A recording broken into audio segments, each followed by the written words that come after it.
पाणी टंचाईमुळे होतील शेतकऱ्यांच्या आत्महत्या, केंद्रीय मंत्री नितीन गडकरी यांनी व्यक्त केली भीती। विदर्भात सिंचनाचा अभाव ही सर्वात गंभीर समस्या आहे। याच पाणी टंचाईमुळे शेतकऱ्यांच्या आत्महत्या वाढतील अशी भीती केंद्रीय मंत्री नितीन गडकरी यांनी व्यक्त केली आहे। विदर्भातील अकोला, वाशिम, बुलढाणा, वर्धा, यवतमाळ आणि अमरावती सारख्या जिल्ह्यांमध्ये मोठ्या प्रमाणात शेतकरी आत्महत्या झाल्यात। यामागे सिंचनाचा अभाव हे मुख्य कारण आहे। त्यामुळे या भागात मोठ्या सिंचन प्रकल्पांची नितांत गरज आहे। मात्र शासनाच्या प्राधान्यक्रमात आणि निधीच्या अभावामुळे हे प्रकल्प रखडत असल्याचं त्यांनी सांगितलंय। गडकरी म्हणाले, गोसेखुर्द प्रकल्प सुरुवातीला 60 कोटी रुपयांचा होता, परंतु आतापर्यंत त्यावर सुमारे 12,500 कोटी रुपये खर्च झालेत। यावरून सिंचन प्रकल्पांची गंभीर स्थिती लक्षात येते। ते पुढे म्हणाले, भारत पाकिस्तान फाळणीनंतर भारताच्या वाटेला आलेल्या नद्यांचं पाणीही आपण पाकिस्तानला सोडतो। हे दुर्दैवी आहे। पंजाब आणि हरियाणामध्ये पाण्यावरून भांडण सुरू आहे, मात्र राजस्थानमधील 7 जिल्ह्यांना कालव्यांच्या दुरुस्तीमुळे पाणी मिळालं। केंद्र सरकारचे पावसाळी नियोजन। भारत सरकारने मागास जिल्ह्यांसाठी एक्सप्रेस ब्लॉक योजना तयार केली आहे, ज्यात शैक्षणिक व आर्थिक मागासलेपणाच्या निकषांवर आधारित नियोजन होणार आहे पाहिजे म्हणून। त्यानंतर बरेच राज्यपालांच्या अधिकाराच्या खाली ते मंडळ स्थापन झालं। पण मुळामध्ये प्रश्न असा आहे की हे सरकारी लेवलवर मोठे प्रकल्प, मध्यम प्रकल्प होत राहतील। यात आपल्या सगळ्यांना काही करता येण्यासारखं आहे का, हा खरा मुद्दा आहे। आणि या मुद्द्यामध्ये विचार करायला जे पॉझिटिव्हिटी समोर ठेवून काम करतात आणि ज्यांना समाजाकरता काही करण्याची इच्छा आहे, असे बरेच लोक माझ्यासमोरही बसले आहेत आणि ज्यांनी उत्तम काम केलेलं आहे। धावणाऱ्या पाण्याला चालायला लावा, चालणाऱ्या पाण्याला थांबायला लावा आणि थांबलेल्या पाण्याला जमिनीला प्यायला लावा। गावातलं पाणी गावात, घरातलं पाणी घरात, शेतातलं पाणी शेतात। या गोष्टी जर आपण सगळ्यांनी हा छोटासा प्रकल्प जर नीट चालवला तर याचा फायदा होईल। मी लोकांचं उदाहरण नाही देत, माझं उदाहरण देतो। माझ्याकडे 3 विहिरी आहे आणि उन्हाळ्यामध्ये एप्रिल मे मध्ये 1 तास पंप चालायचा। नंतर मी माझ्या गावच्या नदीचं खोलीकरण झालं, नाल्याचे खोलीकरण बाजूला केलं, नाले मोठे मोठे केले आणि आता मे महिन्यातही माझ्याकडे 8 तास पाणी चालतं। 60 एकर जमीन पूर्ण पाण्याखाली आली आणि माझं उत्पन्नही वाढलं आणि 7.5 हॉर्स पॉवरचे 3 पंप लावले आहेत आणि ड्रीप इरिगेशन आहे आणि चांगलं उत्पन्न होतं। पाण्यामुळे पुष्कळशा व्यवस्था झाल्या। आज आपल्या इथे वर्धा जिल्ह्यामध्ये, बुलढाणा जिल्ह्यामध्ये गडाख साहेब बसले आहेत, त्यांच्या ह्याच्यात आम्ही NHIचे जे रस्ते बांधतो त्यात आम्हाला माती लागते। मी सगळ्या आमदारांना विनंती केली, सांगितलं, पण फारसा उत्साहाने कोणी भाग नाही घेतला। सर्व पक्षीय आमदारांना सांगितलं, पण देवेंद्रजींच्या मागे लागून त्यांनी एक चांगला कायदा केला की नदी नाल्याचं खोलीकरण जर केलं तर त्याच्यावर जे ॲग्रिगेट मटेरियल NHIने काढलं तर त्याच्यावर रॉयल्टी लागणार नाही। आणि म्हणून मला ज्यांनी परवानगी दिली त्यांच्या मी तलाव बांधले। गडाख साहेबांचा मी आभारी आहे। त्यांनी मला परवानगी दिली। मी पंजाबराव कृषी विद्यापीठ, आम्ही NHI तर्फे फुकट 36 तलाव बांधले। व्हेटरनरी युनिव्हर्सिटीमध्ये 9 तलाव बांधले। साहेबच सांगतील की आता त्यांच्याकडे मी बघायला गेलो, परवा हेलिकॉप्टरने बघितलं, आज तलावात पाणी भरलेलं आहे आणि त्याच्यामुळे मूर्तिजापूरच्या भागामध्ये वॉटर कॉन्झर्वेशन झालं, तिकडे खानपान पट्ट्यातही पाणी आलं आणि जे 350-400 एकर सिंचन होतं ते आता किती एकर झालं साहेब, 1200 एकर सिंचन झालं। आणि आताच त्यांनी मला सांगितलं की रेकॉर्ड ब्रेक सीड उत्पन्न पण झालं। म्हणजे बुलढाणा जिल्ह्यामध्ये हे जसं उदाहरण आहे तसं बुलढाणा ते अजिंठा हा जगप्रसिद्ध रस्ता आहे। त्या रस्त्याला आम्ही कॉन्क्रीट रोडने बांधलं तेव्हा पाटील नावाचे बांधकाम विभागातले अधिकारी, त्यांनी खूप मेहनत केली आणि चांगलं काम केलं आणि त्यांनी स्वतः याच्यात इंटरेस्ट घेतला, अभ्यास पण चांगला केला आणि त्यावेळी या पूर्ण रस्त्यावर तलाव बांधले, नदी नाल्यांचं खोलीकरण केलं। जवळपास 17,000 धनगर समाजाची लोक तिथून मायग्रेट व्हायचे, गाव सोडून पावसाळ्यात निघून जायची बकऱ्या मेंढ्या घेऊन। पण आता त्या ठिकाणी आम्ही सगळे तलाव खोल केले, खोलीकरण रुंदीकरण केलं। त्याचा परिणाम असा झाला की ते 17,000 लोक आता गाव सोडत नाही। आणि परवा बुलढाणा जिल्ह्यातले खासदार आणि मंत्री प्रतापराव जाधव यांनी मला सांगितलं की आता मक्याचे 2-2, 3-3 पिकं घ्यायला लागले आणि तुमच्या या प्रकल्पामुळे सगळीकडे हिरवं झालं आणि आमच्या जिल्ह्यामध्ये उत्पादन वाढलं, म्हणजे फुकट काम झालं. असे 1000 तलाव जवळपास करण्याची संधी आमच्या विभागाला मिळाली.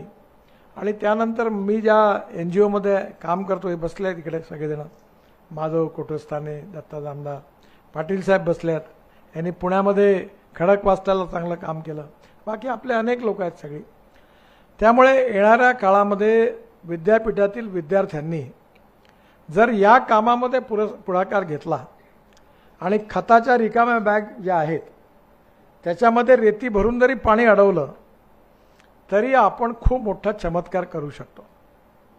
आणि म्हणून पाणी अडवा आणि पाणी जिरवा हा जो कार्यक्रम आहे, हा सामाजिक संस्थांनी आणि विद्यापीठांनी या कामात पुढाकार घ्यावा या भावनेने नागपूर तुकडोजी महाराज कृषी विद्यापीठाच्या तर्फे आपण सगळ्यांनी हा कार्यक्रम घेतला. याबद्दल मला मनापासून अतिशय आनंद आहे. मी आपल्या कार्यकारी कुलगुरू डॉक्टर माधवी खोडे आणि त्यांच्या सर्व सहकाऱ्यांना मनापासून धन्यवाद देतो आणि त्यांचं अभिनंदन करतो. कारण विद्यापीठामध्ये नीड बेस्ड रिसर्च झाला पाहिजे. तिथल्या भागातला विकासामध्ये विद्यापीठाची भूमिका असली पाहिजे. नाही तर 6वं 7वं वेतन घेत राहते, बाकीची जनता तशीच राहते.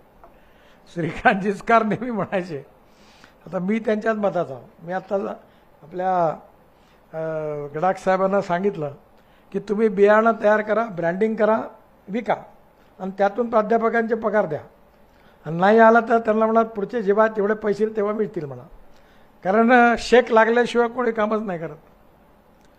म्हणून मी ज्यावेळी मंत्री होतो महाराष्ट्रात तेव्हा मनोहर जोशींना मी सुचवलं होतं की कृषी विद्यापीठाला जमीन द्या, सीड प्लॉटची परवानगी द्या, ब्रँडिंग करायची परवानगी द्या आणि त्यांनी त्यांचा पगार काढायचा. ॲडमिनिस्ट्रेटिव्ह एक्सपेंडिचर त्यांनी काढायचा. नाही तर मग काही उपयोगच नाही. कलरलेस, टेस्टलेस, ऑर्डरलेस खूप लोक आहे. तुम्हाला नाही म्हणत, पण मी सरकारमध्ये सांगतो तुम्ही तर वर्मिकल्चर करायच्या लायकीचे नाही आहे. कशा करता सरकारमध्ये पाहिजे आणि जनतेने ते का सहन करायचं? हे फुकटछाप लोक आपल्याला नाही पाहिजे. गाय ठेवायची असेल तर दूध देणारी पाहिजे. नाही आमच्याकडे गाय आहे, अरे काय नाही, दूध नाही देत, बाकड आहे, मग ठेवून काय करायचं? शेवटी जनतेला पाहिजे दूध देणारी गाय. आणि त्यामुळे मला खूप आनंद आहे की विद्यापीठाने यात इनिशिएटिव्ह घेतला आणि आपण सगळे त्याला खूप चांगलं काम करू शकतो. आणि आपल्या मी तर एवढा विद्वान नाही आहे, पण आता मला 13वी डिलीट मिळाली आणि महाराष्ट्रातल्या सगळ्या कृषी विद्यापीठाच्या डिलीट मिळाल्या. खरं म्हणजे माझं डिपार्टमेंट वेगळं आहे, टनेल्स, रोड, ब्रिजेसवाला आहे. पण मी सध्या 80% काम शेतीतच करतो, पाण्यात वगैरेच करतो. मी काही फार तिकडे लक्ष देत नाही. त्यामुळे या विषयामध्ये मला पूर्ण विश्वास आहे की तुम्ही जर हे पाणी अडवा, पाणी जिरवा, नदी खोलीकरण, रुंदीकरण, मालगुजारी तलावाचा गाळ काढणं, अशा प्रकारचे कार्यक्रम जर केले, मोठे मोठे सिंचन प्रकल्पात गाळ साचलाय तो बाहेर काढला आणि काही ठिकाणी आता आपण रेल्वेची कामं सुरू आहे, NHAIची कामं सुरू आहे. तर जवळपासची कामं शोधून तुम्ही जर आला तर सांगितलं तर आपल्याला आम्ही फुकट काम करून देऊ. मी आता दिल्लीमध्ये 4 मोठ्या टेकड्या आहेत कचऱ्याच्या. पण सरकारमध्ये सगळेच विचार करणारे लोक आहेत, विद्वान आहेत, त्यामुळे निर्णय करायला अडचण राहते. मी 5-7 वर्ष मागे लागलो की या कचऱ्याला सॅग्रिगेट करू. कोणी करायचा याच्यावर खूप चर्चा झाली. आणि परवा मग आता दिल्लीच्या मुख्यमंत्री माझ्याकडे आल्या होत्या आणि आता त्यांनी सगळं धोरण ठरवलं नाही. आम्ही आत्तापर्यंत 80 लाख टन कचरा हा रस्त्यात टाकला. माझी खोडे मॅडमांना विनंती आहे की नागपूर महानगरपालिकेने नेदरलँडच्या कंपनीबरोबर एक प्रकल्प टाकला आहे भांडेवाडीला.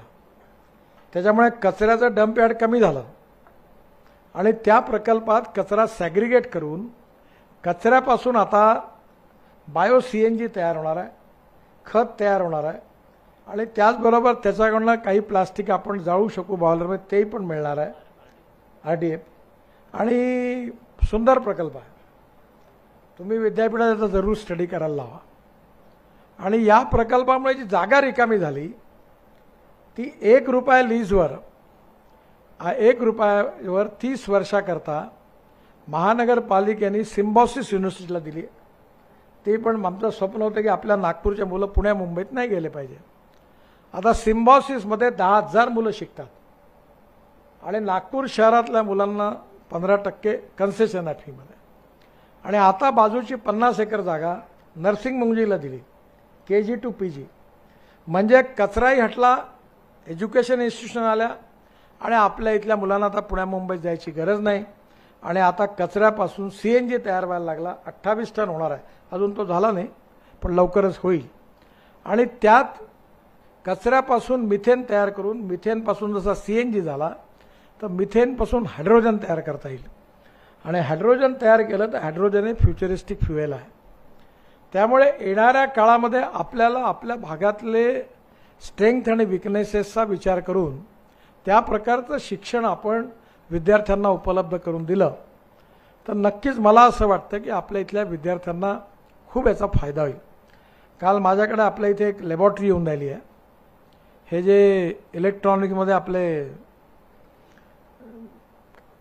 सेमीकंडक्टर त्याचं टेस्टिंग करणारी.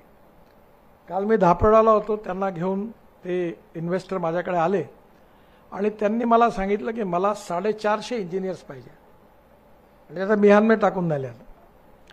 म्हणजे येणाऱ्या काळामध्ये आपल्याला ज्या इंडस्ट्रीला जी जशा प्रकारची मॅनपॉवर पाहिजे ती तयार करणं, या भागातल्या ग्रामीण भागामध्ये कोणती धोरणं आखून कुठल्या दिशेने आपल्याला जेणेकरून त्याचं काम होईल. जसं आज पाण्यावर काम केलं तसं माझं आपल्याला आणि गडाख साहेबांना विनंती आहे की आपण आता विशेषतः व्हाईट कोलवर काम केलं पाहिजे. आपल्या धुऱ्यावर आपण बांबू लावला पाहिजे आणि बांबू लावल्यानंतर त्याचे 7 किंवा 8 mmचे जर तुकडे केले तर ते आपण जळण्याकरता वापरू शकतो. आणि मी तुम्हाला एवढा विश्वास देतो कारण आता माझा मुलगा एक 2,500 कोटीचा ॲडिशनल प्रकल्प पॉवर